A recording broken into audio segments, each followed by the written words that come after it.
کہ امریکہ کے صدر ایزن ہاور ہندوستان تشریف لائے تھے اور ان کو وہ پنڈت نہرو نے اعزازی ڈگری کا اعلان کیا اور دہلی یونیورسٹی نے ان کو اعزازی ڈگری دی. جی.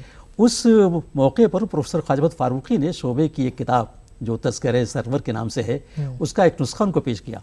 اب امریکہ کے صدر کو اردو کی ایک کتاب کا پیش کیا جانا پورے ہندوستان کے لیے ایک خبر تھی. بالکل. جو اور نمایاں طور پر چھپی تو ہم لوگوں کو بھی حیرت ہوئی کہ گورکھپور میں چلیے اردو تو کبھی ہندوستان میں ہے اور اس آن بان سے ہے کہ امریکہ کے صدر کو اردو کی کتاب کا ایک نسخہ پیش کیا جا رہا ہے. ظاہری کے فاروقی صاحب تھے. تو اب آپ اندازہ لگائیں کہ اس رونق نشینی نے یا یوں کہیے کہ اس دل فریبی نے ہم سبھی لوگوں کو متاثر کیا. خواجہ احمد فاروقی نے پنڈت نہرو کو مدعو کیا, ڈپارٹمنٹ تشریف آئے ڈاکٹر رادھا کرشنن اور ڈاکٹر ذاکر حسین. اچھا یہی نہیں بلکہ پوری یونیورسٹی میں شعبہ اردو کا جو نام و مقام تھا وہ سائنس کے لوگ بھی حاصل نہ کر سکے اور اسی وجہ سے خواجہ احمد فاروقی جو ہے وہ کبھی کبھی محسود ہوتے تھے, یہ باعث رشک بنتے تھے. اور علمی سطح پہ ابھی آپ نے ذکر کیا کہ خواجہ احمد فاروقی کی ذات گرامی تھی کہ جس نے شعبے کو ایک ایسا یونٹ دیا جو ہندوستان کے کسی شعبے کو حاصل نہیں تھا. انہوں نے ایک پبلیکیشن یونٹ قائم کیا اور وہ پبلیکیشن یونٹ باقی رہا. اتنے کام کیے کہ اب تک آپ اندازہ لگائیں کہ ان کے زمانے تک تقریباً 60 سے زیادہ کتابیں شائع ہو چکی تھیں, جس میں کلاس کی متون بھی تھے, لغات بھی تھے اور یہ تذکرے بھی تھے. اور عہد غالب ہمارے ڈپارٹمنٹ کا ایک خاص وصف رہا ہے کہ غالب اور عہد غالب پر خصوصی مطالعے کا. بالکل. اور آپ وہ سن کے یہ بھی خوش ہوں گے کہ میرے آنے کے بعد ڈپارٹمنٹ کی فضا جو بدلی تو اقبالیات کو بھی یہاں اس زمانے تک اقبال کو ذرا بوجوہ زیادہ ترجیح نہیں دی جاتی تھی, لیکن فاروقی صاحب نے مجھے پروموٹ کیا اور پروموٹ کرنے کے ساتھ ساتھ انہوں نے یہ بھی کہا کہ اقبال شناسی کو آپ اثر نو یہاں دہرائیں. چنانچہ اب آپ کو اندازہ ہے کہ تقریباً 18 تحقیقی مقالے دہلی یونیورسٹی میں علامہ اقبال میں لکھے گئے. یہ ہندوستان کی کسی یونیورسٹی کے کسی شعبے کو یہ اعزاز نہیں حاصل ہے.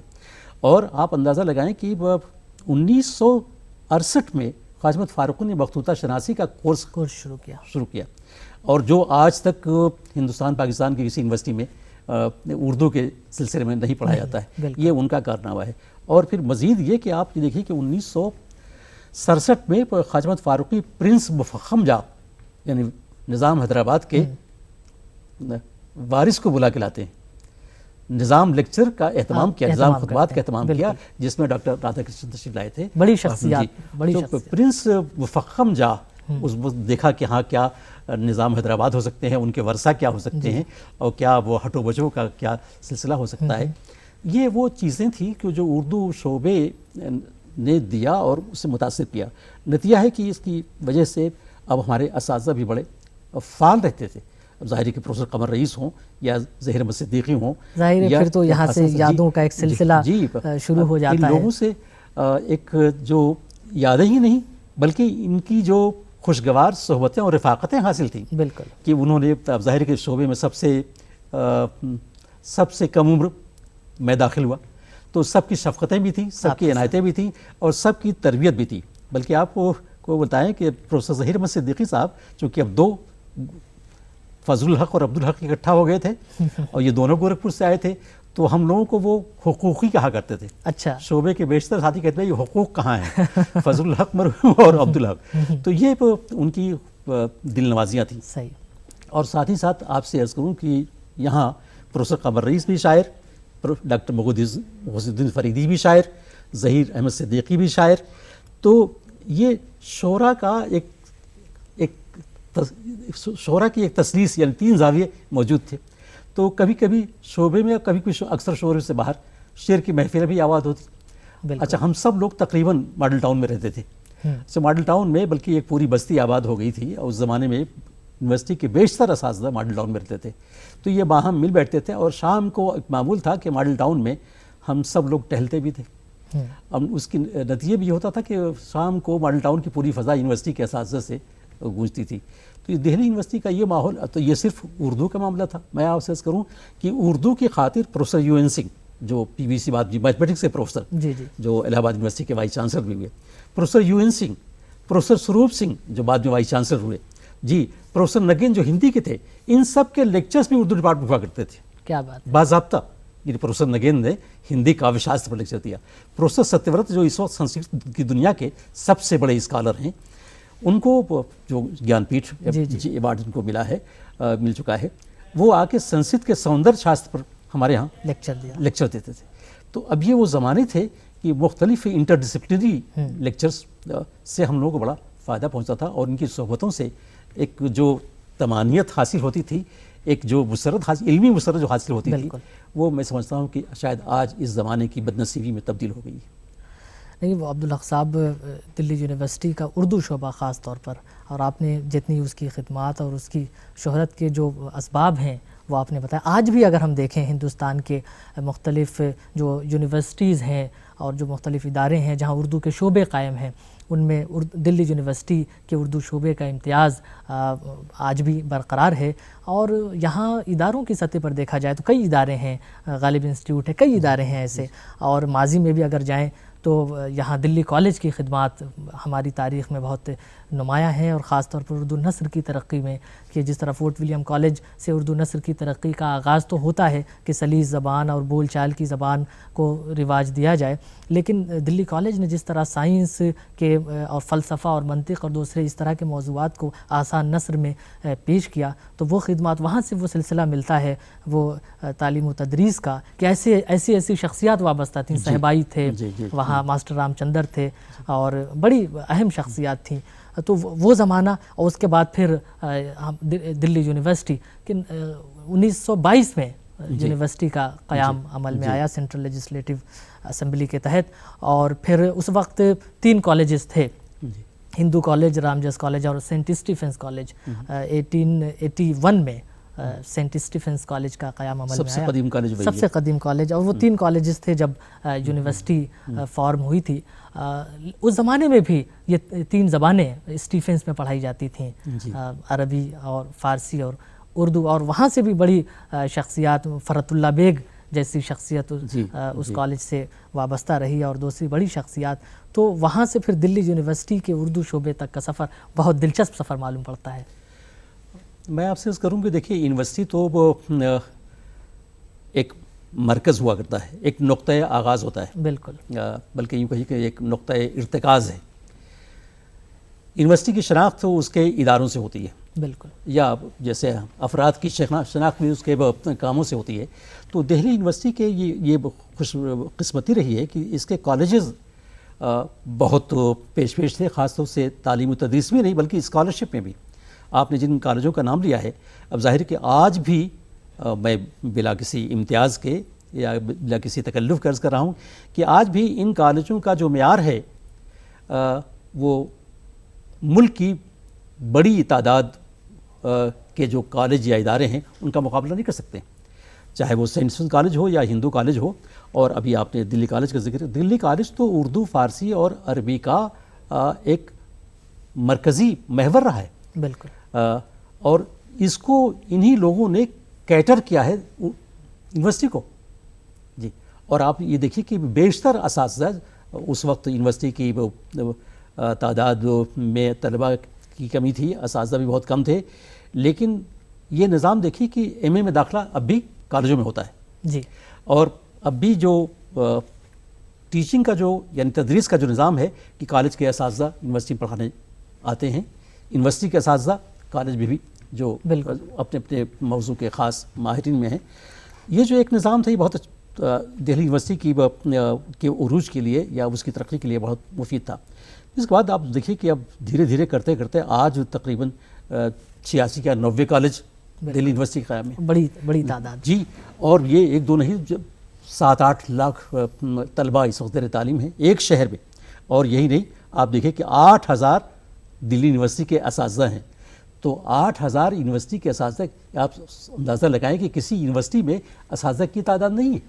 تو جب اساتذہ کی تعداد ہوگی, طلباء کی تعداد ہوگی, تو ظاہر ان کا معیار بھی بلند ہوتا. اور اس لیے دیکھیں کہ ملک کی جو بڑے امتحانات ہیں IAS, IFS وغیرہ میں سب سے بڑا جو کنٹریبیوشن یا پروپورشن ہے وہ دہلی یونیورسٹی کا ہے. بالکل, اور آج بھی میں آپ سے عرض کروں کہ ڈاکٹر کوٹھاری فزکس سے جب میں یہاں آیا تو پروفیسر کوٹھاری فزکس کے پروفیسر تھے, جو بعد میں UGC کے چیئرمین ہوئے. اچھا اور اس کے بعد ان سے کئی بار ملاقاتیں ہوئیں تو جی خوشا تھا کہ یہ فزکس کا پروفیسر ہے اور اس حد تک روحانیت کا قائل ہے کہ روحانیت ان کی پوری زندگی میں شامل تھی پروفیسر بخاری کی. اور پروفیسر فاروقی ہمارے کہا کرتے تھے, تاکید کیا کرتے تھے کہ بھائی ان سے ملتے رہا کیجیے. اچھا دونوں یونیورسٹی کیمپس میں رہتے تھے تو دونوں میں بہت اچھی یاد اللہ بھی تھی. اب آپ اندازہ لگائیں کہ ڈاکٹر تارا چند دہلی میں آیا تو میری پہلی ملاقات کسی غیر اردو والے سے جو ہوئی تو ڈاکٹر تارا چند تھی. اور ڈاکٹر تارا چند کی تاریخ دانی کا اور ان کی زمانہ قائل ہے. جی ان سے جو میری ملاقات ہوئی تو وہ ملاقات ہی بڑی دلچسپ ہے. میں ان سے ملنے گیا, یونیسکو کی طرف سے ایک نصاب اردو کا نصاب تیار ہو رہا تھا جس کے ذمہ دار وہ تھے. فاروقی صاحب نے کہا کہ آپ جائیے اور وہ ان سے ملیے اور نصاب کے بارے میں باتیں کیجیے. تو میں مرتا کھپتا بسوں میں گھومتا ٹہلتا ان کے ہاں تغلق روڈ پہ پہنچا. تغلق روڈ پر اس زمانے کا قیام سے کہ MP تھے, راج سبھا کے ممبر بھی تھے. اچھا وہاں ان کا قیام تھا. ملے تو دیکھا کہ ایک بزرگ سے شخص اور وہ بہت اچھا کرتا اور بہت اچھی سفید دھوتی پہنے ہوئے, ظاہر کے رہنے والے الہ آباد بنارس کے تھے تو وہی بدباش طریقہ. اب وہ جب ان کو یہ معلوم ہے کہ میں نے اقبال پہ کام کیا ہے تو بہت اچھل پڑے اور کہا تو پھر آپ کے ساتھ باتیں ہوں گی. تو اب چائے نہیں, ایک پیالی نہیں, 2 پیالی 3 پیالی, پر اقبال کے بارے میں گفتگو کرتے رہے. تو یہ لگا کہ تاریخ کا ایک استاد جو ہے وہ علامہ اقبال سے اس قدر متاثر ہے اور جاننا چاہتا ہے. انہوں نے کہا کہ اقبال نے جو ہندوستان کے بارے میں کہا کہ میر عرب کو آئی ٹھنڈی ہوا جہاں سے, اس کے بارے میں کیا خیال ہے؟ میں نے کہا تھا یہ اقبال نے اپنی نظم عقیدت کے طور پر پیش کیا ہے یا وہ یہ تاریخ کا حصہ نہیں ہے, ایک ضعیف حدیث ہے. تو انہوں نے کہا کہ ضعیف حدیث کیوں ہے؟ میں نے کہا کہ اس لیے کہ یہ مولانا نبیل گرامی نے یہ لکھ دیا ہے اور یہ بھی کہا ہے کہ یہ اس کے ماخذ جو ہیں وہ ضعیف ہیں. تو اب اس زمانے کے دہلی اور نواح دہلی یا دہلی سے متعلق جو لوگ ہیں وہ تو میں سمجھتا ہوں کہ شاید آج تک ہم ان کا متبادل نہیں پیدا کر سکے. پروفیسر آلک فزکس سے پروفیسر ہوا کرتے تھے. اب آپ اندازہ لگائیں کہ پروفیسر نگیندر جی, ہسٹری کے professor R S Sharma, ancient history کے پروفیسر آر ایس شرما جو پٹنہ یونیورسٹی سے آئے. اچھا ان سے چونکہ اکثر وہ بےحد ہمیشہ مہربان کے طور پر, اور کرتے اور دھوتی میں اتنا اچھا شخص میں نے کبھی, دراز قد ظاہر 6 فٹ کے, لیکن اسکالرشپ میں جب ان کے لیکچرز ہوتے تھے تو ہم اردو والے جا کے ان کے لیکچر میں شریک ہوتے, اساتذہ شریک ہوتے تھے. جی یہ صورت تھی. پروفیسر ستورت کے لیکچر میں یہ تاکید ہوتی تھی کہ ہم لوگ جا کر کے ان کے لیکچر میں شریک ہوں. اچھا پروفیسر سروپ سنگھ تو بظاہر وہ انگریزی کے پروفیسر تھے لیکن اردو کے رسیا نہیں بلکہ اردو کے عاشقوں میں سے تھے. واہ, یہ صورت تھی. اور یہ صورتحال پروفیسر آبدی کی اور پروفیسر فارق کی تھی. پروفیسر گنگولی جو وائس چانسلر ہوئے یہ سائیکالوجی کے پروفیسر تھے. اب آپ اندازہ لگائیں کہ ان کو اردو ڈپارٹمنٹ سے کیا تعلق ہو سکتا تھا ماہر نفسیات ہونے کے بعد, لیکن وہ گھنٹوں آ کے بیٹھتے تھے ڈپارٹمنٹ بیٹھتے تھے. یہ صورتحال. اور یہی نہیں, یہ تو صرف آپ کو معلوم ہے کہ دلی اسکول کا جو سب سے شاندار جو حصہ ہے دلی اسکول آف اکنامکس ہے. اور پروفیسر راج جو ہمارے 6 مہینے کے لیے وائس چانسلر ہوئے. اب اندازہ لگائیں کہ وہ وائس چانسلر ہوئے 6 مہینے کے بعد انہوں نے استعفیٰ دے دیا. ان کا کہا اتنی بڑی یونیورسٹی ہے اور مجھ سے نہیں سمجھے گی اور میرا سارا جو علمی مشغلہ ہے وہ سفر کر رہا ہے, لہٰذا انہوں نے استعفیٰ دے دیا. ذرا آپ اندازہ لگائیں کہ ایسے لوگ تھے. اور ایک سے بڑی مثال میں آپ کو دوں کہ پنڈت نہرو کی کابینہ میں doctor CG Deshmukh finance minister تھے. وہاں سے وہ ہٹے تو UGC کے چیئرمین ہوئے, اور وہاں سے جب ان کی مدت ختم ہوئی تو جب میں آیا ہوں 1965 میں تو doctor CG Deshmukh Delhi university کے وائس چانسلر تھے. یہ دہلی یونیورسٹی کی تاریخ رہی ہے. اور اس کی وجہ سے پوری فضا ایک سائنس کی ہو, جی آرٹس کی ہو, ہیومینٹیز کی ہو, سوشل سائنسز کی ہو, ایک ایسی ملی جلی فضا تھی کہ جس میں ہر شخص یونیورسٹی کا ایک اپنا کنبہ سمجھتا تھا. اور اسی کنبے کے ناطے ہم لوگوں کو وہ کچھ حاصل ہو گیا کہ ہندی کے مسائل سے, سنسکرت کے مسائل سے, اور اس کے بعد فارسی اور عربی کے مسائل سے, حد یہ ہے کہ نفسیات کے مسائل سے اور اکنامکس کے مسائل سے بھی ہم لوگوں کی تھوڑی سی واقفیت. تو علم جو حاصل ہوا یا علم میں جو یہ پھیلاؤ, یہ وسعت آئی, اس دہلی یونیورسٹی کی دین ہے. بالکل. اور ملنے جلنے سے, انٹریکشن سے جو چیزیں حاصل ہوتی ہیں وہ ظاہر ہے کتابوں سے وہ چیزیں حاصل نہیں ہوتی. تو یہ بڑا کمال ہے اس یونیورسٹی کا, اس کے ماحول کا. اور اردو جس کے بارے میں کہا جاتا ہے کہ یہ صرف ایک زبان نہیں، ایک تہذیب کا نام ہے. بہت صحیح. تو یہ لوگوں کو اپنی طرف یوں مائل کر لیتی ہے کہ ایک بار جو یہاں آیا پھر لوٹ کر جانا اس کے لیے مشکل ہو جاتا ہے. اور اردو اپنی اسی خصوصیت کی وجہ سے جانی جاتی ہے. اور آج بھی ہم دیکھتے ہیں کہ بہت سے مختلف شعبوں سے لوگ اس زبان کی طرف آ رہے ہیں. چونکہ میرا تعلق ایسے ادارے سے ہے، میں جانتا ہوں ایسے بہت سے لوگوں کو جو اردو صرف اس کی شاعری کے سبب سیکھ رہے ہیں، اس کی لفظیات اور اس کی وکیبلری کے سبب سیکھ رہے ہیں کہ یہ لفظ جو ہے، یہ عشق، یہ لفظ اپنے آپ میں جہان معنی رکھتا ہے اور اس کی پوری روایت موجود ہے. تو یہ بڑا خوشگوار معاملہ ہوتا ہے. عبدالحق صاحب، ایک پہلو میں چاہتا ہوں آپ کو یاد دلانا چاہتا ہوں، بلکہ میں نے آپ ہی سے وہ سنا تھا کہ دلی یونیورسٹی کا ایک طالب علم سینٹ اسٹیفنس کا شیودھان سب سے پہلے اس نے اقبال کی ایک نظم کا انگریزی میں ترجمہ کیا تھا.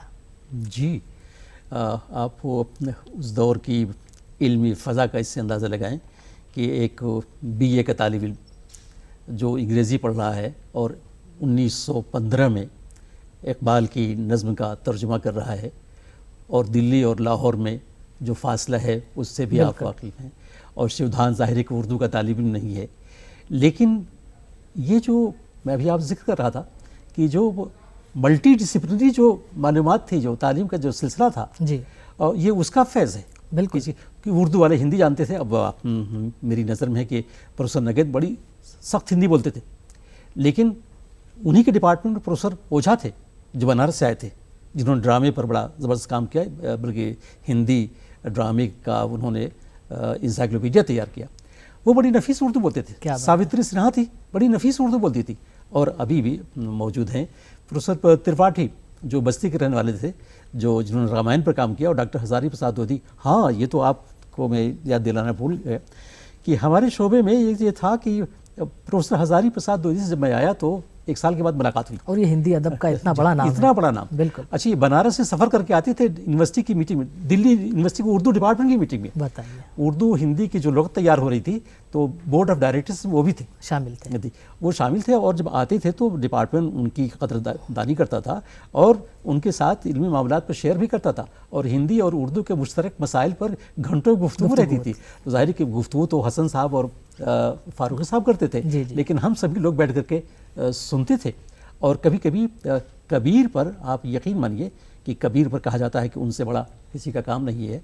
اور کبیر کے معاملات پر جس طرح انہوں نے گفتگو کی ہے، اور میں سمجھتا ہوں کہ اس کا بڑا خوشگوار اثر یہ ہوا کہ شاید کبیر بانی سردار جعفر کو لکھنے کی نوبت نہیں آتی اگر کبیر شناسی کی پہل نہ ہوتی. اور یہی وجہ ہے کہ پروفیسر حسن صاحب نے بھی کبیر پر جو مقالے لکھے وہ بھی حیرت خیز ہے. تو میں آپ سے اس کر رہا تھا کہ یہ فاصلے نہیں تھے اردو ہندی کے نہیں، بلکہ اردو انگریزی کی بھی نہیں تھے. بالکل. آپ اندازہ لگائیں کہ وہ ایک دو نہیں، پروفیسر ساوتری سنہا تھی، وہ عاشق اردو تھی کہ وہ مستقل، بلکہ وہ ترجمے کی طرف بھی مائل تھی، بعض اردو کی نظموں کا وہ ترجمہ بھی کرتی تھی. تو یہ ایک ایسی ادبی فضا تھی کہ جس کا کہ ہمیں آج کے دور میں سوائے کہ یہ کہہ لیں کہ ہاں یاد ماضی ہے، یا بلکہ میں تو کہوں کہ یہ علم کے وہ دفینے تھے، بالکل، جو سینوں میں محفوظ تھے، اور جس کو بڑی فراخ دلی سے وہ اساتذہ ایک دوسرے میں منتقل بھی کرتے تھے. ایسا نہیں تھا کہ فارسی کا استاد اردو کے استاد کے ساتھ کوئی ایسا مغایرت کا سلوک رکھے، بلکہ ایک فیض عام تھا. جس وقت چلے جائیے، جہاں چلے جائیے. میں آپ سے عرض کروں کہ اس زمانے میں تو وائس چانسلروں سے بھی ملاقات بہت آسان تھی. یونیورسٹی کیمپس پہ رہتے تھے، اور صبح شام جب کبھی موقع لگے ان کے آفس کے اگر اوقات نہ ہوں تو ان سے مل لیجیے. پراکٹر سے، لائبریرین سے، اور لائبریری کی کتاب کی ضرورت تو بشیر احمد صاحب علی گڑھ سے ریٹائر ہونے کے بعد دلی یونیورسٹی کے لائبریرین ہوئے، اور انہیں پورے سسٹم، لائبریری کے پورے سسٹم کو بدل دیا. اور ہر چھوٹا بڑا طالب علم یونیورسٹی کیمپس کا کہیں سے ہو، وہ کتابوں تک اس کی رسائی ہو گئی. جس کی وجہ سے یہ ہوا کہ پھر طالب علم اور اساتذہ کے درمیان، یہ بات میں آپ سے کر رہا ہوں کہ کئی یونیورسٹیوں کو دیکھنے کا موقع ملا، ہندوستان اور ہندوستان سے باہر بھی، اور خاص طور سے کشمیر یونیورسٹی کو بھی دیکھا، جواہر لال یونیورسٹی کو بھی دیکھا. لیکن طلباء اور اساتذہ کا جو رشتہ، جو مضبوط تعلق دہلی یونیورسٹی میں قائم ہوا، وہ میں نے کہیں نہیں پایا. اور شاید یہ روایت میں سمجھتا ہوں کہ علمی اداروں کے لیے ایک مثالی حیثیت رکھتی ہے کہ طلباء اور اساتذہ کے درمیان جب تک ایک گہرا مربوط ربط نہیں ہوگا، رشتہ نہیں ہوگا، تب تک شاید اساتذہ بھی وہ فیض نہیں پہنچا سکیں گے جن کے طلباء کی ضرورت ہے. اس لیے کہ اس میں صرف علم کا حاصل کرنا نہیں ہے، بلکہ ان کی تربیت ذہنی اور فکری اور کردار کی بھی ضرورت ہے بالکل جو ہمیں دہلی یونیورسٹی کے آس پاس ملا. اب میں آپ سے عرض کروں کہ یہاں مشاعرے کا، فاروقی صاحب کو مشاعرے کا چلن، مشاعرے پسند نہیں تھے. فاروقی صاحب کی خواہش یہ ہوتی تھی کہ ایک شاعر کو بلائیں گے اور اس سے جی بھر کے سنیں گے، اور جو شاعر بھی وہ ہو جو اعلیٰ درجے کا، اقدار کا، جی اقدار کا اور ادبی محاسن کا پامال. ابھی آپ نے نام لیا مجنو صاحب کا. جوش ملیح آبادی بھی ہندوستان سے ہجرت کر کے پاکستان چلے گئے تھے، لیکن پاکستان سے جب آئے ہندوستان تو فاروقی صاحب نے ان پر ڈول ڈالا اور یہ کہا کہ آپ کو شعبے میں بھی آنا ہے. چنانچہ جوش ملیح آبادی شعبے میں آئے، ان کے اعزاز میں ایک جلسہ ہوا، اور مجھے آج تک وہ یاد ہے کہ انہوں نے جس تمکنت کے ساتھ نظمیں سنائیں اور گھنٹوں نظمیں سنائیں. حیرت ہوتی ہے کہ جوش جس طرح لکھتے ہیں ایسے ہی وہ پڑھتے بھی ہیں. ان کا استقبال، وہ غوث الدین فریدی صاحب بہترین تاریخ گو تھے اور بہترین شاعر بھی تھے.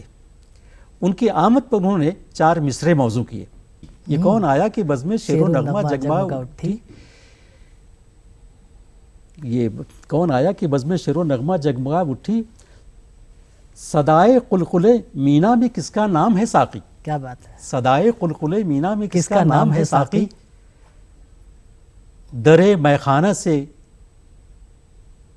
کہتی ہوئی آخر صبا گزری، درے میخانہ سے کہتی ہوئی آخر صبا گزری کہ یہ اپنی صدی کا حافظ و خیام ہے ساقی. کیا کہنے ہیں، کیا کہنے. یہ کہہ کر کے اب جوش صاحب نے جب یہ قطعہ سنا تو وہ مچل گئے. ان کا پھر پڑھیے، تو فریدی صاحب نے پھر پڑھا.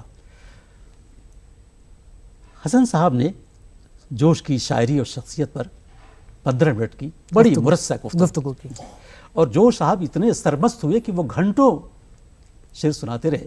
اس کے بعد وائس چانسلر نے فاروقی صاحب سے کہا کہ بھئی اگر آپ نے مجھے اطلاع دی ہوتی تو میں بھی حاضر ہوتا. جی. اور سروپ صاحب کو اس کی اطلاع نہیں ہو پائی. اور فاروقی صاحب کا کمال یہ ہے کہ ایسے نہیں، جانثار اختر کو بہت عزیز تھے. جانثار اختر کو دلی میں آتے تو انہیں کے یہاں ٹھہرتے، تو ایک دن ان کے لیے بھی محفل سستی. اختر الایمان بھی دلی میں آتے تو چونکہ ان کے بچپن کے ساتھی تھے اور دلی میں دونوں کا زمانہ ایک ساتھ گزرا تھا، دلی کالج جو نام لیا جی، تو اختر الایمان کو بلاتے اور جی بھر کر کے نظمیں. تو اب نظمیں سیکھنے اور سننے کے جو کے لیے جو جس سلیقہ کی ضرورت تھی وہ بھی ہم لوگ سیکھتے. بالکل. تو یہ صورتحال تھی. اور کبھی کبھی تو یہ ہوتا ہے کہ گویا شعبہ نہیں ہے یہ، علم و ادب کا ڈپارٹمنٹ نہیں ہے، بلکہ یہ تو شعر و نغمے کی محفل ہے. اور اس سے جو تمانیت حاصل ہوتی تھی، میں سمجھتا ہوں کہ شاید وہ قصہ پارینہ میں تبدیل ہو گئی، اور وہ جس کو بحال کرنے کی ضرورت ہے. تو عبدالحق صاحب، آپ نے بالکل صحیح کہا کہ میل جول سے، ایک دوسرے کے انٹریکشن سے بڑے کام نکل آتے ہیں اور بہت سے مسائل حل ہو جاتے ہیں. اور جس طرح چراغ سے چراغ جلتا ہے اس طرح یادوں سے یادیں روشن ہوتی جاتی ہیں، اور یادیں زندگی کو حوصلہ بھی بخشتی ہیں اور آئندہ کے لیے راہیں بھی روشن کرتی ہیں. یادوں کے بغیر ہماری زندگی نامکمل ہے.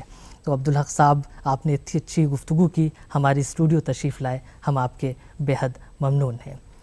بھاگ چلوں یادوں کے زنداں سے اکثر سوچا، لیکن جب بھی قصد کیا تو دیکھا اونچی ہے دیوار بہت. تو یہ تھے مشہور ماہر اقبالیات، سابق صدر شعبہ Urdu Delhi university, professor emeritus Abdul Haq صاحب. آپ نے بہت قیمتی باتیں کی. چونکہ وقت ہو چکا ہے اس لیے اب اپنے میزبان معید رشیدی کو دیجیے اجازت. پھر ملیں گے آئندہ ہفتے ایک نئی شخصیت اور اس سے جڑی کچھ الگ، قیمتی، دلچسپ، خوبصورت، بامانی اور رنگا رنگ یادوں کے ساتھ. یاد ماضی ہے یا کوئی روشنیوں کا سفر، سلسلہ در سلسلہ ہے آرزوؤں کا سفر.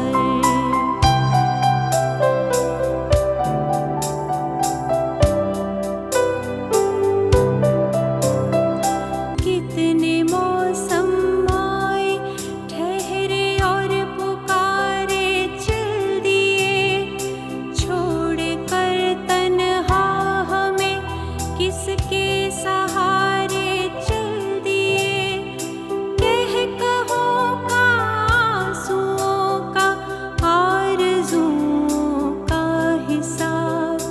مانگتا ہے وقت ہم سے گزرے لمحے